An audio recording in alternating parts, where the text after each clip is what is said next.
Well, school districts across the country, including LAUSD, they have implemented cell phone bans, but taking students' devices away may not be having the impact educators had hoped for.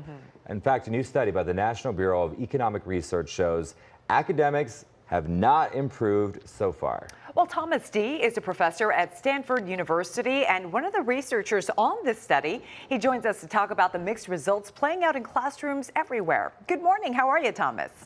Good morning. I'm doing well. Thanks for having me. It is our pleasure. Let's start off with this. Over the past 3 years, 2/3 of states passed laws to restrict cell phones in the classroom. You looked at 40,000 schools between 2019 and 2026. Can you talk about your findings? Sure. And I think there's no way to sugarcoat this. The findings are kind of sobering. We studied a particular form of phone bans, lockable pouches, that were clearly effective in driving down in-school use of phones, but we didn't see very clear academic benefits, at least not yet. And also we see that in at least the first year of a school bans, they create some short-term disruptions. Yeah, talk a little bit about the study. You know, it shows that cell phone bans had no impact on the test scores, the academic side. Also, when first implemented, schools with the strict cell phone bans, they saw an increase in suspensions. Talk about this and how this ultimately could affect the students. Yeah, the rise in disciplinary incidents was one of our most striking results. And we think there might be two mechanisms, which aren't mutually exclusive, in play. One is simply that teachers and principals have to enforce these bans. And so the mere act of enforcement could create some disciplinary issues. Right. But second, you could imagine that some students who previously have been sitting there complacently because they had access to their phones may be more prone to acting out in a phone-free environment.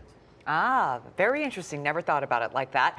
Okay, but on the flip side, Thomas, there have been some positive changes. Okay, so let's talk about that. Teachers are seeing fewer distractions and students reported a greater sense of personal well-being.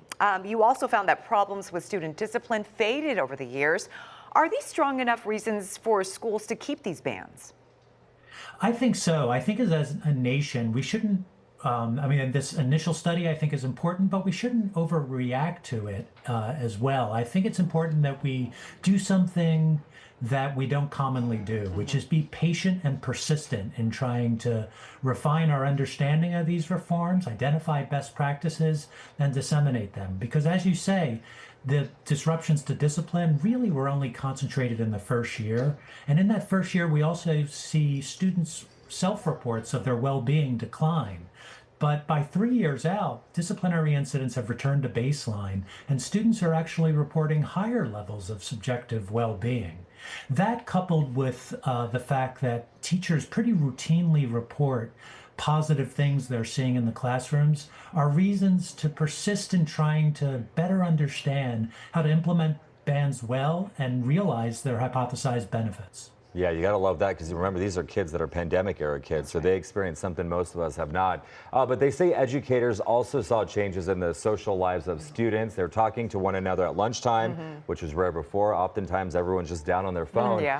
Researchers, they didn't see full academic gains, but talk a little bit about, the social skills, because if, kids have confidence and they feel like they can move forward, that right there could be a pretty good reason to keep these bans. Absolutely. I mean, in the wake of the COVID-19 pandemic, we know that youth mental health is a very serious issue.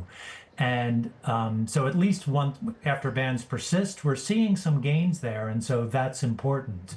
And we also, this isn't the kind of thing we can track consistently in the data, but we do hear anecdotal reports that are encouraging around social interaction among students, more books being checked out of the library, more sort of gregarious cafeteria lunch periods, et cetera. Now, in fairness, some of that might be contributing to the rise in disciplinary incidents.